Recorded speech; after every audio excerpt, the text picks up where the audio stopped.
I'm saying this. Well, maybe they do, but it's not an ad. So they have a piece today titled Erase and Criminalize. There is a concerted effort to tar every Trump supporter with the brush of Capitol mob protester. That is a lie. It is a deliberate and malicious lie. It is a plan to intimidate and silence. That is what is exactly happening now. And that's why I read to you the Forbes editor yesterday who said that all the secretaries, all the press secretaries that served under Donald Trump, none of them should be allowed to appear on television or be published. They should be silenced. They want every one of you who supports or supported the president to be persona non grata in American society. These people are totalitarian. We're undergoing the beginning of a cultural revolution, weeding out all dissenting thought. That's right. If you don't support the left, then you are going to be in some way silenced. People already know that. That's why people are afraid to speak up on the internet. You speak up on the internet, there is a good chance you won't be able to speak up on the internet. You will lose your Twitter account. I spoke to Eric Metaxas, my colleague and friend, and he has an on-again, off-again relationship with Twitter. Eric Metaxas, the author of the worldwide best-selling biography of Dietrich Bonhoeffer, the Protestant minister who didn't go along with the Nazis. He was a German, and he was ultimately shot, or I don't remember, I think shot by them. This Christian decent man is shut down periodically by Twitter until he's shut down permanently. If you want to do a conservative Twitter, libertarian Twitter, just a free Twitter, Parler started that, and then Amazon shut them down.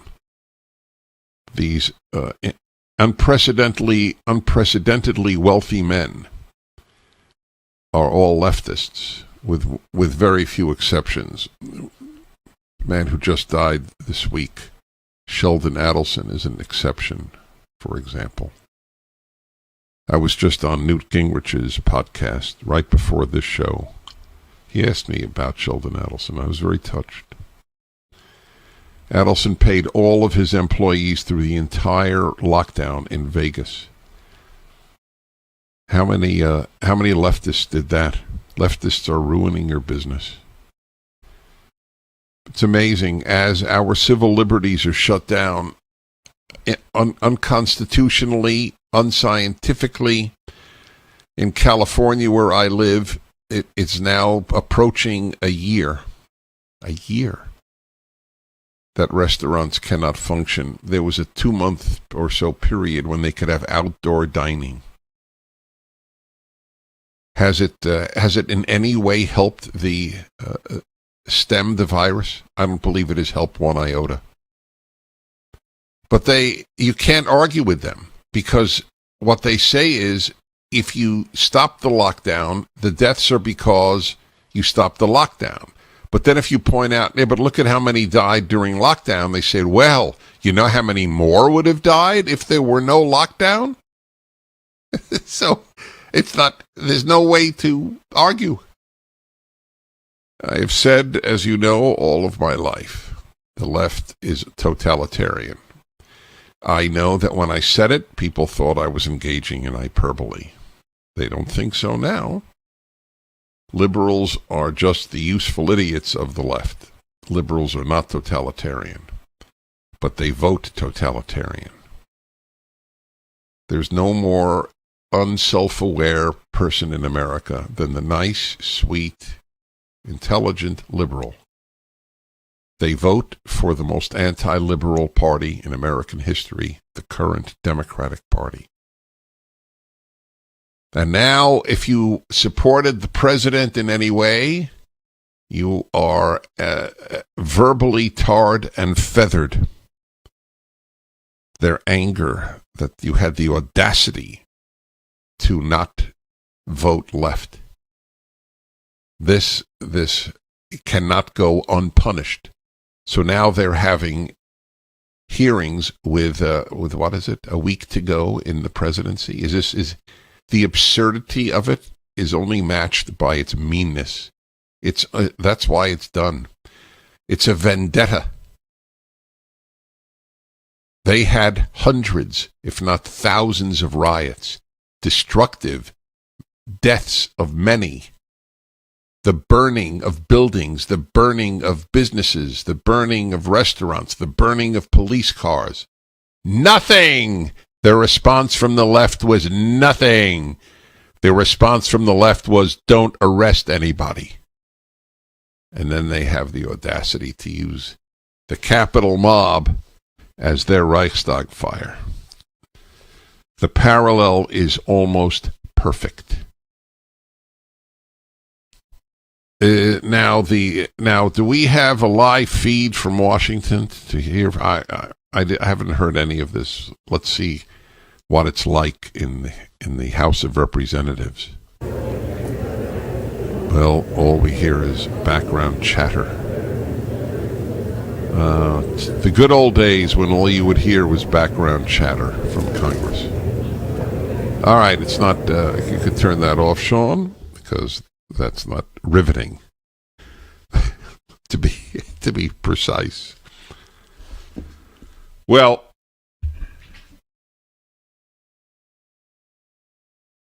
all right. 1-8 Prager 776 is the number. To if you have your own story of being shut down, that would be unfortunately important for people to hear. There is no institution at this time that I can think of wherein an American is free to say his conservative beliefs. They have done it. They have taken over everything. Not talk radio, or at least not yet, although Cumulus has announced that none of its hosts, and that includes, let's see, who does that include? Does that include Rush Limbaugh, Mark Levin? We'll get, the names will be, very interesting, but some of the most widely listened to people in radio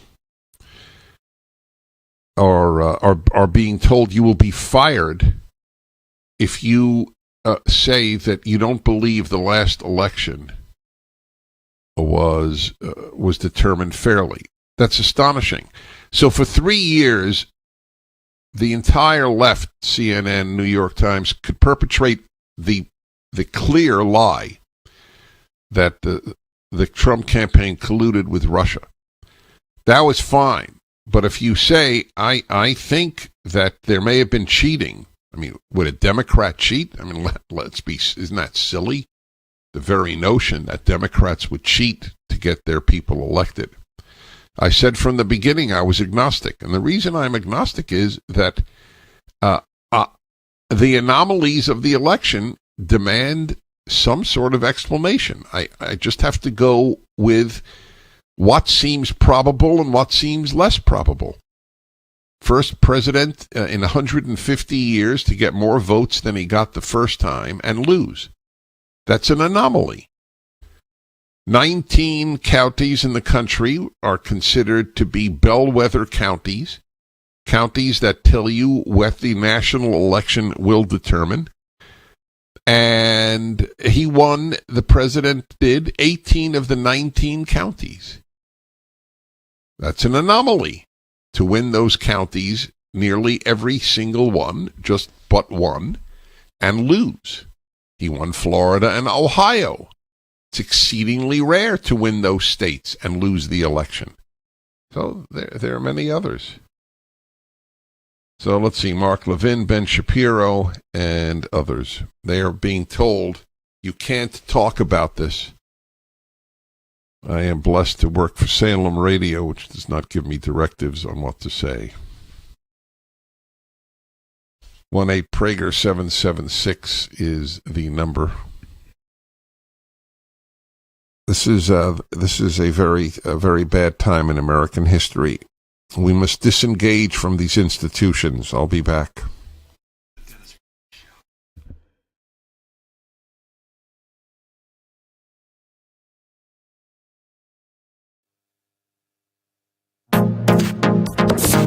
Trending now on the Eric Metaxas Show. Law and order. I tell you what, it's law and order when you want to smear Republicans, but it's a peaceful protest when you're burning the city down for the devil. Well, that's unfortunately, Lance, many of us know that exactly what you're saying, that is true. So the question is, what do we do? In other words, will we have the ability going forward to keep the republic? I mean, that's the question. I have said that if Biden gets in, either way, fraudulently or legitimately, he and his folks are going to take us down a path that destroys our ability to recover. It is important that we, in our movement, recognize we are a movement, and that Donald Trump is willing to still lead that movement.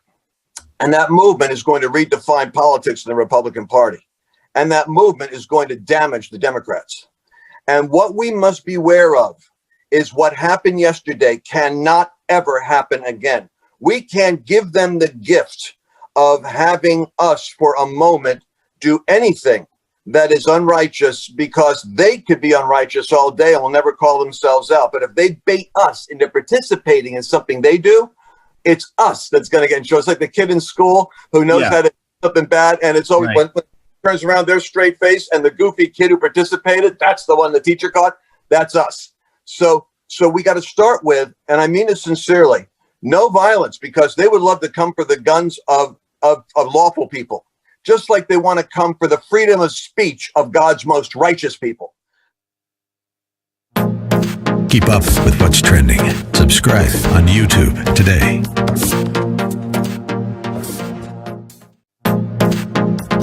Trending now on the Mike Gallagher Show. I mean, there's a lot of Republicans, okay, thank you, CNN, rush to CNN. You shouldn't give CNN the time of day. Why? Anybody you see on CNN or any of these anti-Republican, anti-conservative outlets, that speaks volumes. It speaks volumes. If you're cozying up to the media elites, you are telling the world who you really are. Again, I love this comment I saw on social media last night. It gave me a little bit of hope after a despondent evening. Fun fact, the ruling elite are terrified of an angry general populace. Listen, they despise people like Ron DeSantis because he stands up to jerks like that lady. Keep up with what's trending. Subscribe on YouTube today.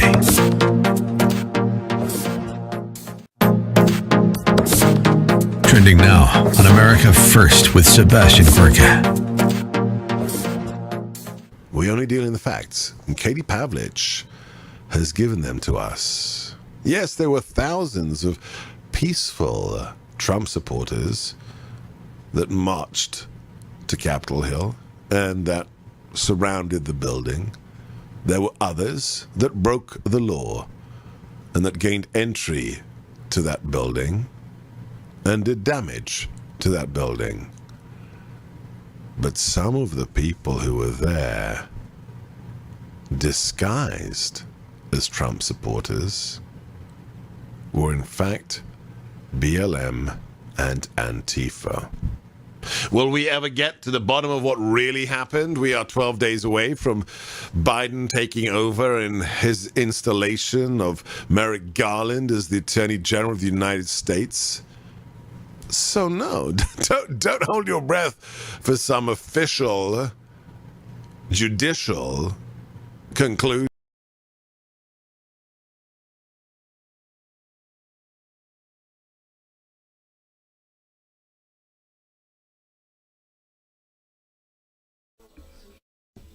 It's amazing.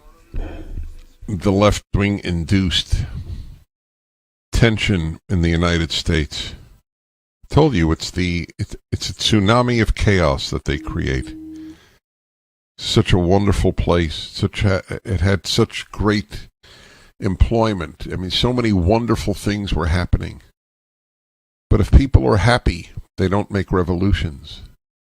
It's one of the reasons the left is anti-happy. There's another reason. They're not happy. There are no happy leftists. There are happy liberals. The miserable love company. It's a truly destructive force. It's been that way since Lenin and the Bolsheviks in 1917. It's a very serious crisis in this country, my friends. And the first thing that I appeal to you is, A, don't despair. I am certainly not despairing. Number two is you must find kindred spirits. Number three, you must disengage from the institutions to the best of your ability, and that the first place to start is to take your kids out of schools that indoctrinate them into hatred. They're now hatred-inducing institutions. You hate whites, you hate America, you hate liberty. It's a terrible thing that I'm advising you, because it's a difficult thing. Life is much more complex if you have to supervise your child's education. However, when there's no choice, there is no choice. That's what you have to understand. Also understand that they shut us down because they don't debate. That's why. People need to understand, only people afraid of other thoughts shut down other thoughts. The average New York Times columnist is a fool, is an empty bag of words. They won't debate. I'll fly anywhere in the world to debate the New York Times columnists. Let any of the black leftists debate Larry Elder. Let's have that on YouTube. I mean, there are so many of us. Of course they won't debate. If Ibram Kendi, who's disgraced the Elie Wiesel chair at Boston University, it's a disgrace that it went from Wiesel to this hater. Why doesn't he debate? He would never debate. They shut us down because they can't debate. It's not based on reason. It's not based on morality. It's based on emotion, and the emotion is bring down America. Bring down that which succeeds. In my book, Why the Jews, I have a chapter on anti-Americanism as a parallel. This is written a long time ago. A parallel to anti-Semitism. The people hated the Jews because the Jews created a high quality of life, generally speaking. Same with America. America created a high quality of life, and it's hated for it. The left hates when the most religious country of the Western democracies, of the highly developed Western democracies, is successful. Where the most capitalist is successful, they hate capitalism and religion. Let's hear for a moment. They're reading the votes. Let's hear the reading of the votes. For and conviction of treason, bribery, or other crimes and misdemeanors. Further, Section 3 of the 14th Amendment to the Constitution prohibits any person who has engaged in insurrection or rebellion against the United States from holding any office under the United States in his conduct while President of the United States, and in violation of his constitutional oath faithfully to execute the office of the President of the United States and to the best of his ability preserve, protect, and defend the Constitution of the United States, and in violation of his constitutional duty to take care that the laws be faithfully executed, Donald John Trump engaged in high crimes and misdemeanors by inciting violence against the government of the United States, and that On January 6, 2021, pursuant to the 12th Amendment to the Constitution of the United States, the Vice President of the United States, the House of Representatives, and the Senate met at the United States Capitol for a joint session of Congress to count the votes of the Electoral College. In the months preceding the joint session, President Trump repeatedly issued false statements asserting that the presidential election results were the product of widespread fraud and should not be accepted by the American people or certified by state or federal officials. Shortly before the joint session commenced, President Trump addressed a crowd at the Ellipse in Washington, D.C. There, he reiterated false claims that we won this election and we won it by a landslide. He also willfully made statements that, in context, encouraged and foreseeably resulted in lawless action at the Capitol. Why don't they such mention as, about if those you don't com- fight yeah. Go ahead, we're not go going ahead. to have a country anymore. Thus incited by President Trump, Amazing. members of the crowd he had addressed, in an attempt to, among other objectives, interfere with the joint session's solemn constitutional duty to certify the results of the 2020 presidential election, unlawfully breached and vandalized the Capitol, injured and killed law enforcement personnel, menaced members of Congress, the Vice President, and congressional personnel, and engaged in other violent, deadly, destructive, and seditious acts. President Trump's conduct on January 6, 2021 followed his prior efforts to subvert and obstruct the certification of the results of the 2020 presidential election. Those prior efforts included a phone call on January 2, 2021, during which President Trump urged the Secretary of State of Georgia, Brad Raffensperger, to find enough votes to overturn the Georgia presidential election results, and threatened Secretary Raffensperger if he failed to do so. In all of this, President Trump gravely endangered the security of the United States and its institutions of government. He threatened the integrity of the democratic system, interfered with the peaceful transition of power, and imperiled a co-equal branch of government. He thereby betrayed his trust as president to the manifest injury of the people of the United States. Wherefore, Donald John Trump, by such conduct, has demonstrated that he will remain a threat to the national security, democracy, and the Constitution if allowed to remain in office, and has acted in a manner grossly incompatible with self-governance and the rule of law. Donald John Trump thus warrants impeachment and trial, removal from office, and disqualification to hold and enjoy any office of honor, trust, or profit under the United States. Okay, you heard it. Now the timing was perfect. We will return in a moment. I'd like to hear what you have to say as well. I'm Dennis Prager. This is the Dennis Prager Show.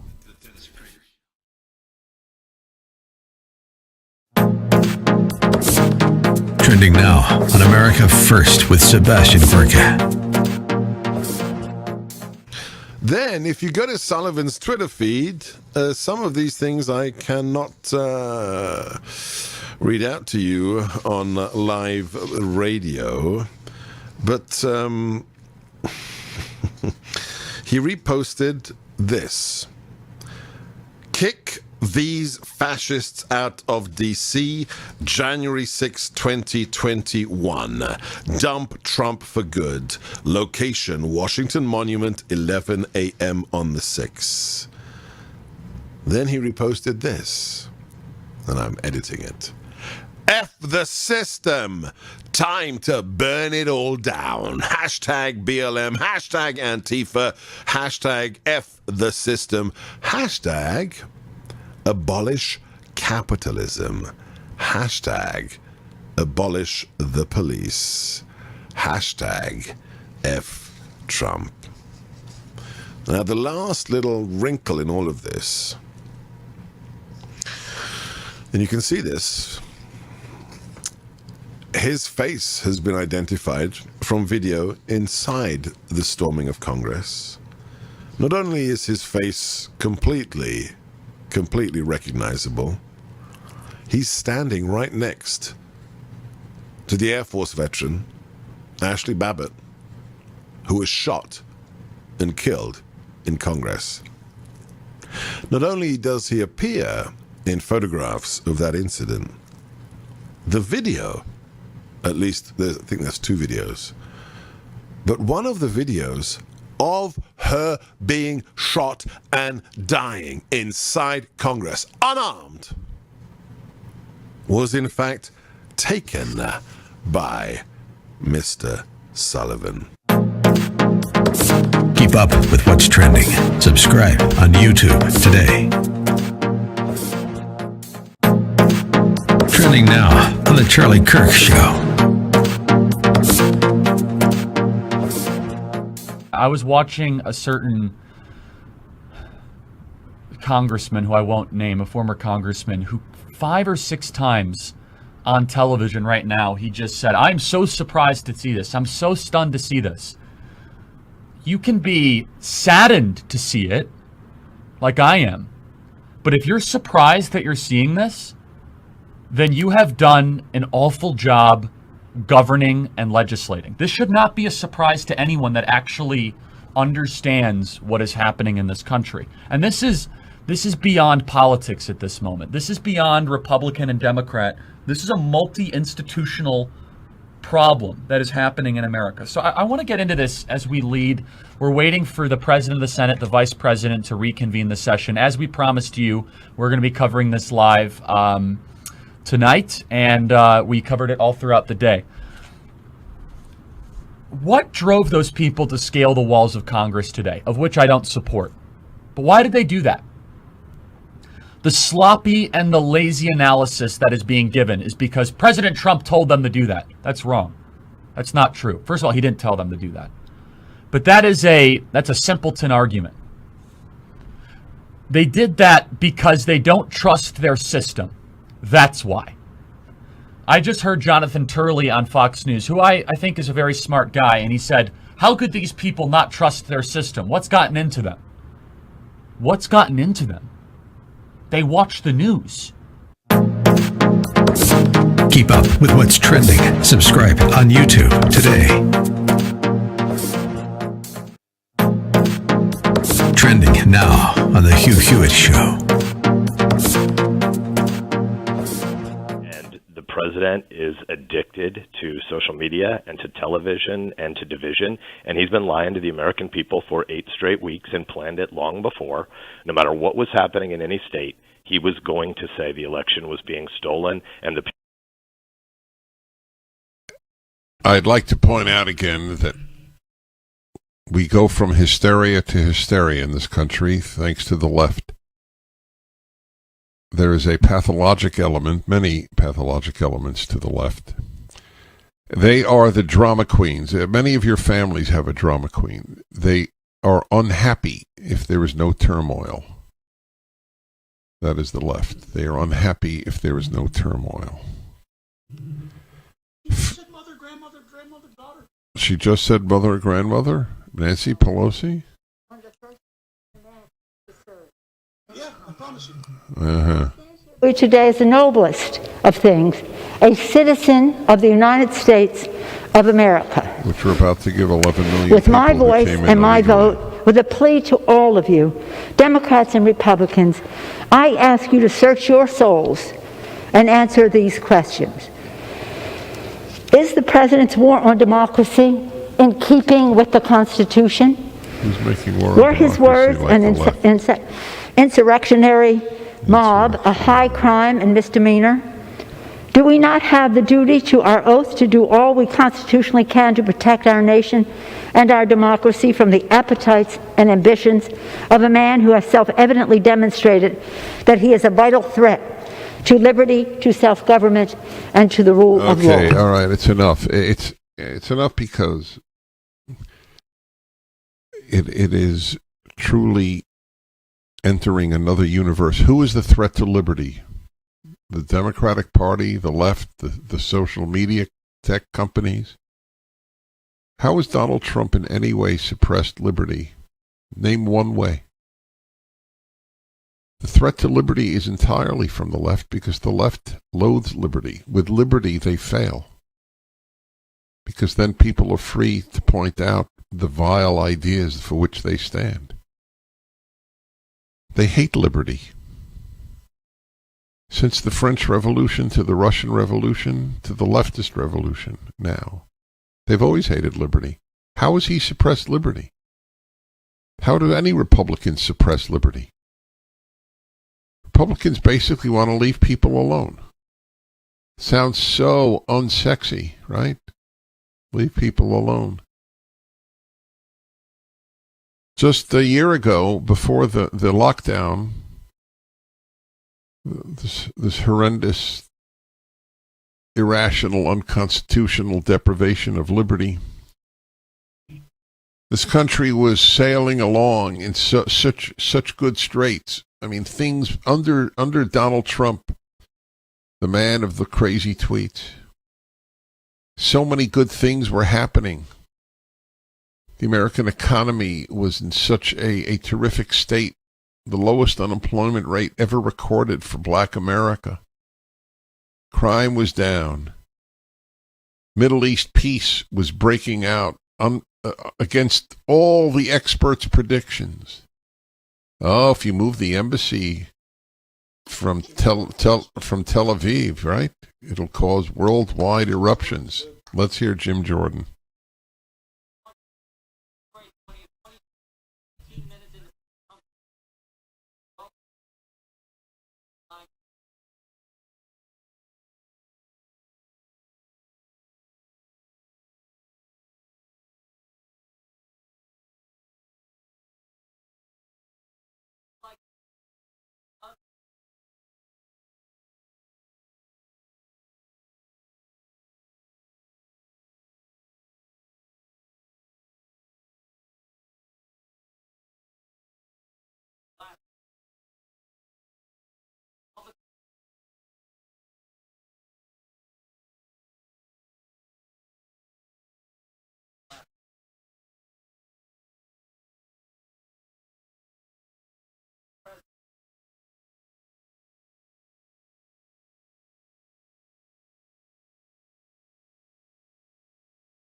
Just what I was talking about.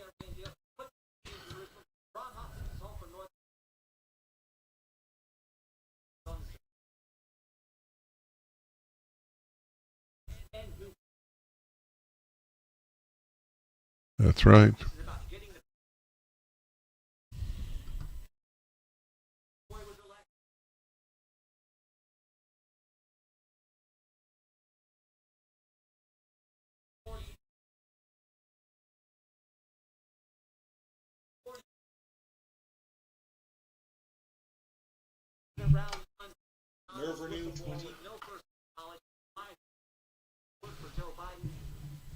Now it's impeachment round 2. It's always been about getting the president, no matter what. That is so good. It's an obsession that is now broadened. That's right. All right. Listen, you may not know this, but I get approached by many companies, well, I'm sure you know this actually, wanting me to endorse their products or services. But I actually reached out to Nerve Renew on my own, wanted them to know that their product helped the nerve damage in my feet so much that after using it for about a year, I stopped using my shoe inserts after needing them for almost 10 years. It's pretty awful suffering through pins and needles, numbness, so on. Hands or feet, I had it in my feet. Nerve Renew greatly helped me, and over the last 10 years has helped over 300,000 people. They offer a 2-week trial of their product and a 1-year money-back guarantee. Go to nerverenew.com now.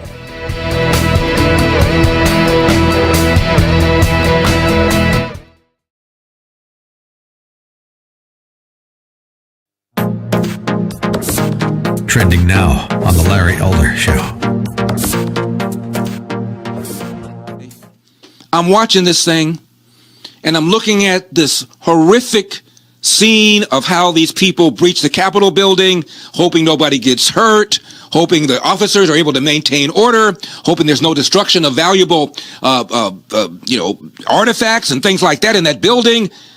How this looks but from terrorists, they're seeing how easy it is to breach. That's what I'm thinking about. It never occurred to me to go, you know what, Larry? I wonder what would have happened had these people been largely black people. I guess I had other things on my mind, but if you want to play that game, let's play that game.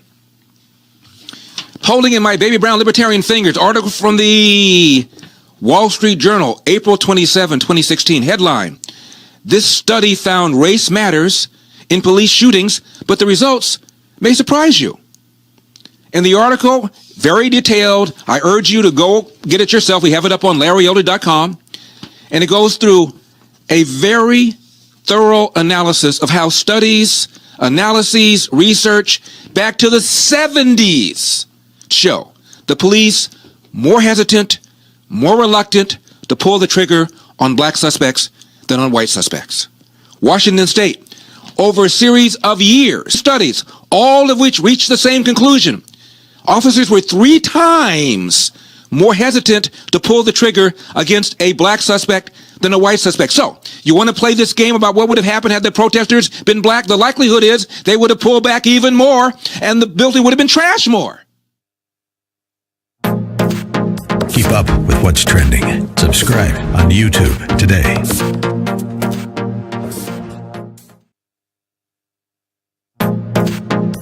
Trending now on The Hugh Hewitt Show.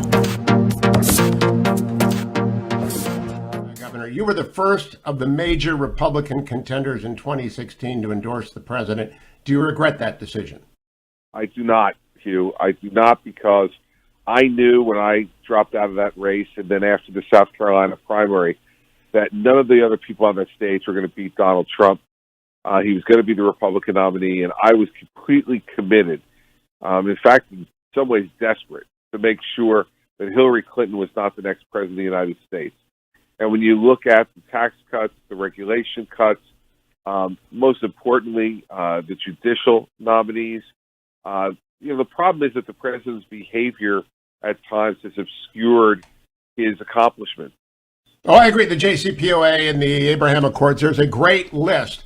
Will that now always have appended to it, as Nixon has resignation appended to him, the riot and insurrection of Wednesday?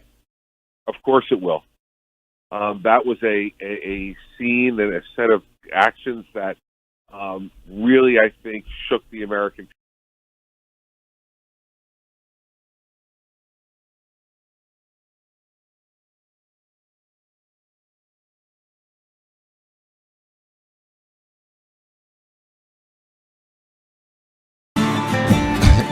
Now we have another prize, Gerald Nadler, about whipping up his supporters, the president, into a frenzy. These are the people who whip people into frenzies. With the Trump campaign. Mr. Speaker, Madam Speaker, I have faith in the resiliency of our government. We will bring the rioters to justice. Their accomplices in this House will be held responsible. But today, we must focus on the gravest threat first. President Trump, who incited this riot and who remains a grave danger to the nation. As we warned the Senate, danger to the left. When we tried him for his first impeachment, President Trump has made clear in word and deed that he will persist in such conduct if he is not removed from power. He poses a continuing threat to our nation, to the integrity of our elections, and to our democratic order. He must not remain in power one moment longer. Not one moment longer. The danger is too great. We must impeach.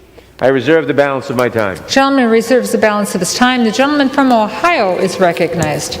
Thank you, Madam Speaker. I would yield 2 minutes to the gentleman from California, Mr. McClellan. The gentleman from California is recognized for 2 minutes. The gentleman from California is recognized for 2 minutes. We'll go 4 minutes. Excuse me. It's hard to recognize with the mask. The gentleman from Ohio, in control of the time on that side of the aisle, wishes to yield 4 minutes to the gentleman from California. Correct? Yes. The gentleman from California is recognized for 4 minutes. Thank you, Madam Speaker. You know, I didn't like the president's speech on January 6th either. I thought he was wrong to assert that the vice president in Congress can pick and choose which electoral votes to count. He was wrong to set such a confrontational tone in a politically tense situation. But what did he actually say? Right. His exact words were, quote, I know that everyone here will soon be marching over to the Capitol building to peacefully and patriotically make your voices heard, unquote. Right. That's right. That's impeachable? Yeah. That's called freedom of speech. Now, he also threatened to oppose candidates in future elections. And by the way, that was directed at Republicans like me who'd resolved to uphold the constitutional process and protect the Electoral College. Well, so what? That's called politics. If Good we man. impeached every politician who gave a fiery speech to a crowd of partisans, this Capitol would be deserted. That's what the president did. That is all he did. He specifically told the crowd to protest peacefully and patriotically, and the vast majority of them did. But every movement has a lunatic fringe. Suppressing free speech is not the answer. Holding rioters accountable for their actions is the answer. And we are.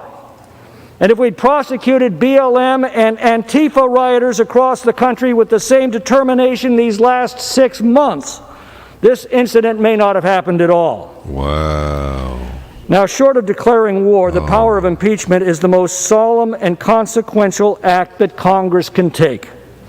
To use it in this manner, in the heat of the moment, with no hearings, no due process, many members phoning in their votes after a hastily called debate, exactly 1 week before a new president is to take office, trivializes this power to the point of caricature.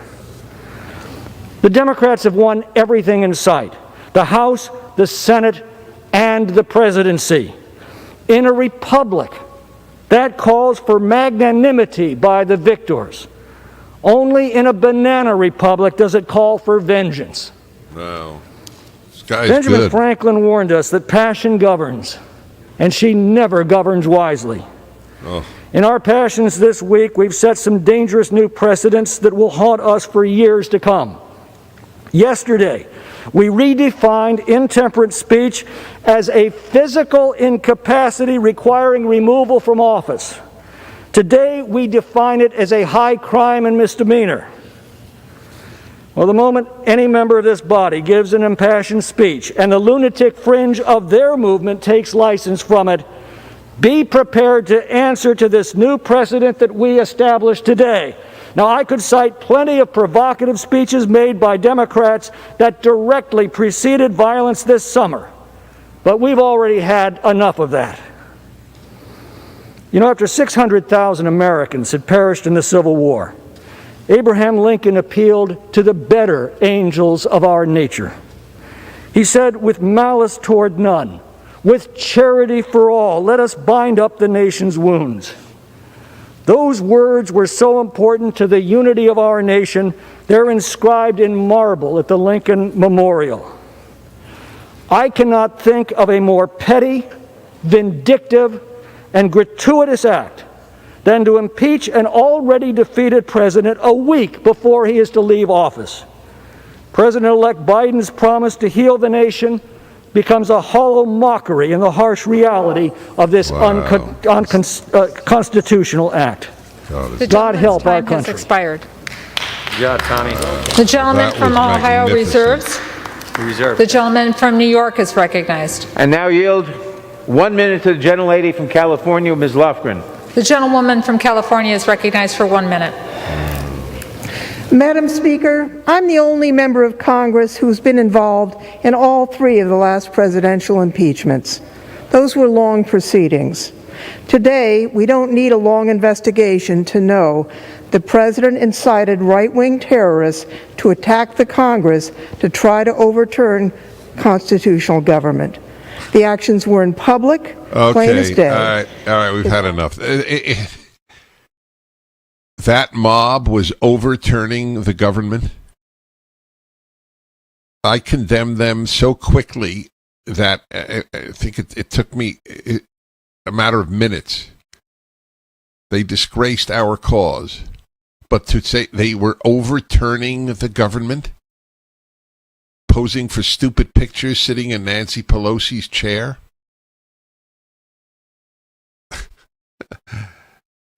If that's a grave threat to the United States as it is being portrayed, then the United States is very secure.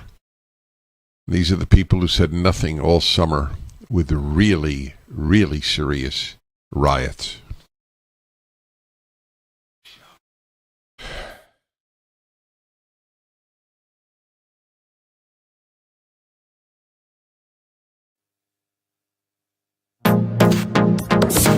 Trending now on The Larry Elder Show. I watch a lot of CNN and MSNBC, so you don't have to. I got the scars to prove it. Let me tell you something. Trump talked about the rally. He wanted people to come to D.C. Nobody said, 5 people are going to be killed because these guys are going to assault the Capitol building. Oh, my goodness. Nobody said that. The most severe, pathological, hateful Trump hater never said that. Nobody said that. How many Trump rallies have there been? When have you seen this? That's why they weren't ready. Didn't think it was going to happen. Hadn't happened before. And there is some evidence that some of the people there were outside agitators, infiltrators. Some. Don't know. We're still sorting that out, but at least one guy is a known Antifa Black Lives Matter activist, violent guy from Utah. One of them. But people didn't anticipate this. Because heretofore, for the most part, the Trump rallies have been peaceful. And most of the people, again, there were peaceful. All of a sudden, the media has forgotten that term that they love so much called mostly peaceful. They've also forgotten that term they love so much called defund the police. Why weren't the police there? Why wasn't there more of a police presence? Remember that, was it the mayor of Baltimore who said, we gave the rioters space to destroy.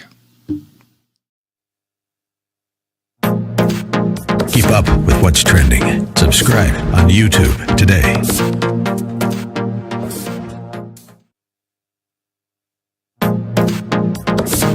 Trending now on the Eric Metaxas Show.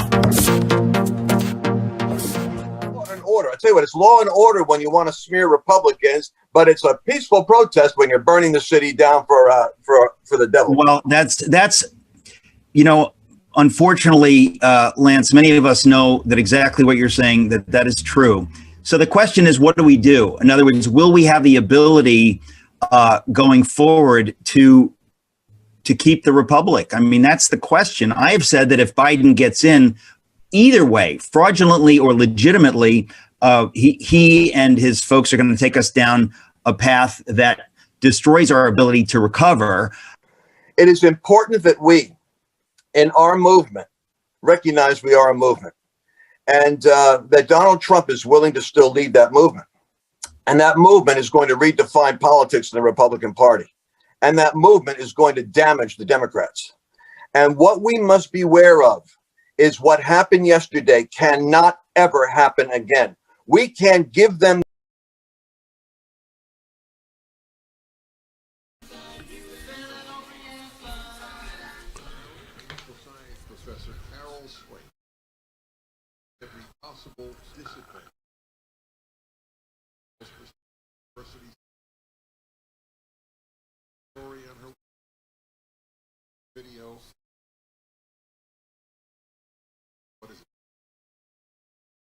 I'm still floating, levitating from Jim Jordan and Tom McClintock. Now we have, say it again? Louis Gohmert. Let's hear him.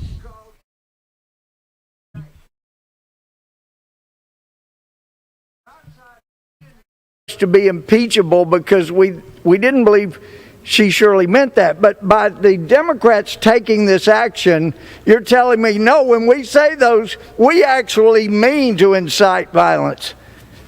That's what this action is saying. Look, I just looked on the History Channel. It says these words, If the Judiciary Committee, talking about impeachment, finds sufficient grounds, its members write and pass articles of impeachment, which then go to the full House for a vote. Half of all the impeachments ever conducted, ever voted for, occurred under this speaker. You're setting a precedent that says very clearly, because this impeachment isn't going to work, but it is setting the precedent. Unlike a year ago when we said, look, it shouldn't go through Intel, it should go through Judiciary Committee. Forget that. Now the message is, if you have a whim and you want to just go after a president, just go straight to the floor. No investigation, no Judiciary Committee. Go straight to the floor. Use it as a political weapon as you wish. This is so dangerous, what you're doing. Forgetting all the precedents. Yes, we can argue back and forth, but you're using this as a weapon. And you're destroying this little experiment in self-government in a year's time. The gentleman's time has expired. It needs to stop. I yield back. The gentleman from Ohio reserves. The gentleman from New York. You know, it's very important that you hear these things, because you may think you're alone. You listen, when you hear 2 and 2 is 5, enough. This is not meant at all. You start wondering, I thought it was 4. The president said that they should go to the Capitol peacefully in the speech. But no, he's incited. He said, we have to fight for what we believe in. There you go. He incited a riot. The lies that are being told. And that was a great point. Was it half the impeachments of whatever period been under her? They have denuded every important term of its meaning. Racism is an example. Impeachment is an example. Rape is an example.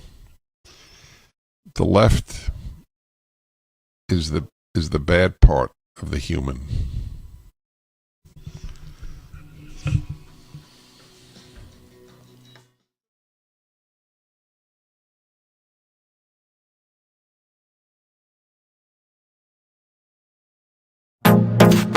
Trending now on the Charlie Kirk Show.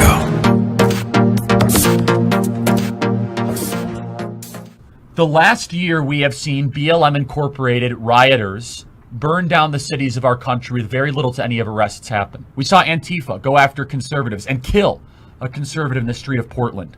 We saw the Russia hoax and 0 people be held accountable to it. From Peter Strzok to Lisa Page to Brennan to Clapper. We saw this entire voter fraud nonsense unfold. We saw the Ukrainian impeachment hoax earlier in the year. Hillary has never been even close to being indicted for what she did from the Clinton Foundation or from Uranium One. How about Hunter Biden? You think Hunter Biden's ever going to serve serious time in jail? How about the lockdowns? I don't trust any institution that exists anymore in our country, and you shouldn't either. I don't trust many of our leaders that legislate. I don't trust our corporations. I don't trust our universities. And I don't trust the media. Now, that's not to say that violence is justified. That's not the point. The point is that if you lazily and sloppily slap a label onto these people and say, oh, they're insurrectionists, like, hold on a second. Get a little bit deeper and a little bit more nuanced of what's happening in our country right now. What drives them? They don't trust their system is what is driving them. Keep up with what's trending. Subscribe on YouTube today. Trending now on the Mike Gallagher Show. You know what? I saw Ron DeSantis say something the other day that really got to me. He said the highlight of my life, of my job, of my existence is to have people come up to me now and with tears in their eyes and say, thank you, Governor DeSantis. Thanks to you, my family still has an income. I still have a job. Thanks to you, I've been able to survive this horrific year. You should see New York. Oh, my goodness. It's terrible what New Yorkers have experienced and are continuing to experience. And believe me, look at the comparisons of New York and Florida. It's very apt. So here's Governor DeSantis at that press conference where a CNN reporter was strutting around like a peacock trying to embarrass him and talk over him. And he completely bested her with this exchange. What has gone wrong with the rollout of the vaccine that we've seen phone lines jammed, websites crashing? It's a lot of demand. I mean, I think at the end of the day, excuse me. If I could finish my question. You just said what has gone wrong, so I'm answering the question. If I could complete the question, though. So you're going to give a speech or are you going to ask a question? We've seen websites crash and also senior citizens waiting overnight for the vaccine. Where was that at? We've seen it in Duval, Broward, Orange, and Lee. Why was there a big line? Did you investigate why? Could you tell us why? Because we distributed vaccine to hospitals, and the hospital said, first come, first serve. If you show up, we'll do it. See, I mean, these CNN clowns aren't interested in any kind of answers. She doesn't care about a response. She wants to posture and behave more like an activist than a reporter. Keep up with what's trending. Subscribe on YouTube today.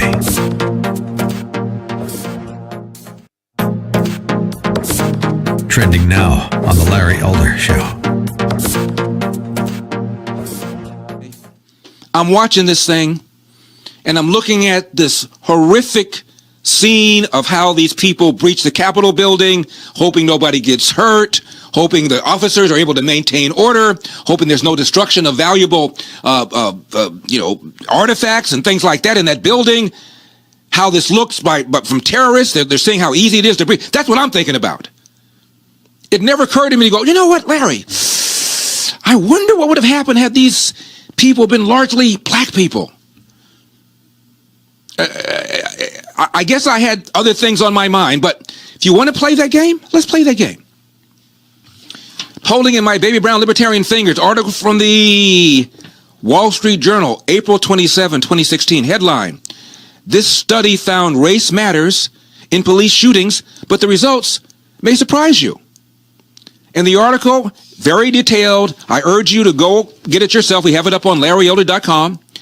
And it goes through a very thorough analysis of how studies, analyses, research back to the 70s show the police more hesitant, more reluctant to pull the trigger on black suspects than on white suspects.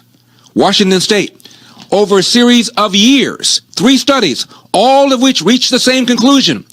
Officers were 3 times more hesitant to pull the trigger against a black suspect than a white suspect. So, you want to play this game about what would have happened had the protesters been black? The likelihood is they would have pulled back even more and the building would have been trashed more.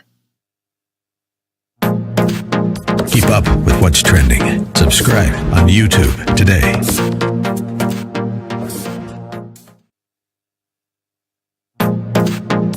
Trending now on The Hugh Hewitt Show. Governor, you were the first of the major Republican contenders in 2016 to endorse the president. Do you regret that decision? I do not, Hugh. I do not, because I knew when I dropped out of that race and then after the South Carolina primary that none of the other people on that stage were going to beat Donald Trump. He was going to be the Republican nominee, and I was completely committed.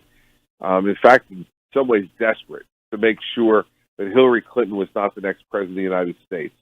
And when you look at the tax cuts, the regulation cuts, most importantly, the judicial nominees, the problem is that the president's behavior at times has obscured his accomplishments. Oh, I agree. The JCPOA and the Abraham Accords, there's a great list. Will that now always have appended to it, as Nixon has resignation appended to him, the riot and insurrection of Wednesday? Of course it will. That was a scene and a set of actions that really, I think, shook the American people. And those images, I don't think will ever leave anyone who was watching them. Well, I don't believe the president intended for what happened to happen.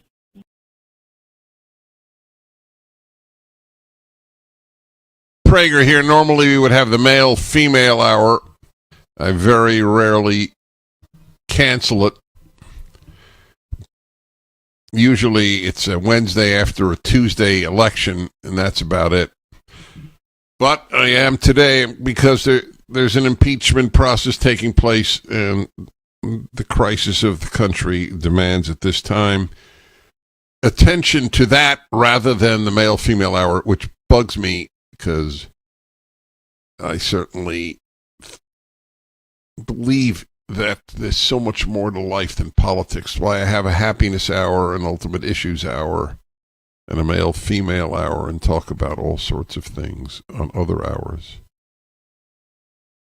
So we are now engaged in another left-wing hysteria. That's all this is. This is just another left-wing hysteria. In my book about the left and America, Still the Best Hope, I think it's 11 hysterias that I list. And we have gone from hysteria to hysteria here. Wait till the Biden administration. It'll just be hysteria. Look, as existential threat of climate to humanity, that's hysteria. Because they can't get anything done without telling people that it's a mortal threat. The only mortal threat is the left. That's the irony. So they focus on other alleged mortal threats. A week before the president is leaving office, they're impeaching him. They make a farce of the impeachment. It's now just a political tool. That's all it is. It's what they've made of it. Everything about this has been hysteria. Insurrection. For, what was it, a week? That left-wing demonstrators took over the Wisconsin state capitol and left it a shambles? Was that ever called insurrection? A week. This idiocy, January 6th, was a few hours. A week. They took over the place. Any consequences? Not that I know of. Did Democrats even condemn them? It's beyond hypocrisy. It is hypocrisy is where you have a standard that you advocate and then you violate it. You violate the same standard. So yes, it's hypocritical, but it's so much more than that because they don't have standards. That's the point. The hypocrite has standards that they don't uphold. The left doesn't have standards. Their only standard is what gives us more power. Listening to Jim Jordan and Congressman McClintock is actually emboldening. It was so good to hear, so refreshing. But it's so hard to hear voices now that are anything but left because of Twitter. We must leave Twitter. If Twitter wants to be a left-wing vehicle, then that's what it should be. Disengage, but they don't even allow that because Amazon, another trillionaire, Amazon, I don't know if he's a trillionaire, he's close, is a hundreds of billionaire, let's put it that way, has decided to pull the plug. We can't depend on them any longer. It's very simple. They don't like what we say, they pull the plug. So Parler needs to find another vehicle by which to exist, and then tens of millions of Americans have to join it. Then at least we have clarity. There's left-wing tweets and there's everybody tweets. Parler doesn't want to be conservative. Parler wants to be free. That is the difference. We allow left-wing tweets. They don't allow right-wing tweets. Get it? Is that not obvious, the difference? Eugene D. Genovese was a Marxist professor. Look it up. Major professor on Civil War history. And he wrote a column long time ago that in the 1950s he was a communist or a Marxist. I don't remember which term he used. And he had complete freedom of speech when conservatives dominated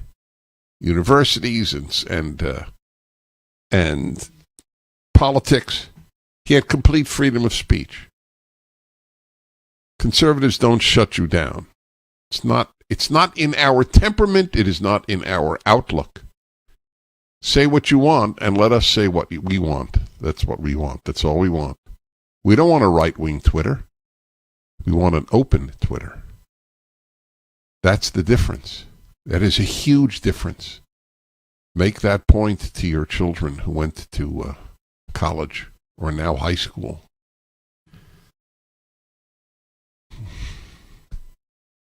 Listening to these Republican congressmen is strength-inducing. I'm going to try to get them. I want to play the Jim Jordan and the McClintock ones. Again, Sean, if you can dig them up. And if you do dig them up, I will give you any flavored lollipop that you desire. Any. That's a biggie. I would like to play again McClintock and the first half of the Jim Jordan speech. All right. Anyway, you'll see what you can do. All right, everybody, and let's go to some of your calls. I didn't get any calls today. Okay, let's go to Orange, California, and Tony. Hello, Tony. Hello, Tony. Dennis, am I on the air? You are. God bless you and the show, and I'm just astonished. I've never thought I'd see this. I don't want to waste time by adding on the great talks of Tim and Jim. Thank you for putting them on. My quick comment is Frontline PBS last night. I saw the re-education or the rewriting of history. They had the bullet of the show was United States of Conspiracy, how trafficking and conspiracy theories went from the fringes of U.S. politics into the White House. The alliance of conspiracy entrepreneur Alex Jones, Trump advisor Roger Stone, and the president in their role in the battle over truth and lie. That's a PBS thing, yeah. Well, you should. Aren't you happy to know where your tax money is going? That's what I texted my friends. And, when I visited Ukraine in 2005, I went to a bookstore. And at the bottom of the bookstore, there was a shelf of books, and you moved the shelf back. It was like out of Get Smart. And there was a room, and I asked them, what is this room for? And they go, this is where we discuss politics. And I just never thought I'd get to a point in our country where that's where we're going to be. That's right. Well said. Well, my friends, the conspiracy idea is quite remarkable. So the right wing peddles conspiracy theories. Give me a conspiracy theory that is widespread on the right as the Russian collusion conspiracy theory was on the left for 3 years, dominating America. Now you might say, oh, the conspiracy theory that this election was stolen. Okay. So we're 1-1. I don't know if it's as widespread, but it is pretty widespread. Here's the interesting thing about it. Since I personally am agnostic, I certainly tell you what I think, but I've said this from the beginning. There are just too many anomalies that provide circumstantial evidence that there was tampering. To me, a truly operative question is, would Democrats, if they could get away with it, would Democrats cheat in counting votes? Now ask the same. Would Republicans, if they could get away with it, cheat in counting votes? I believe the answer to question 1 is yes, and the answer to question 2 is rarely, if ever. That's what I believe. That's not a conspiracy. I know the moral compass of the left. We are good, they are bad, therefore in the service of good you can cheat. if you believe that Donald Trump is a racist, white supremacist, fascist dictator, and they all say that on the left, why wouldn't you cheat? I would. Is this a conspiracy theory, or is this serious moral questioning?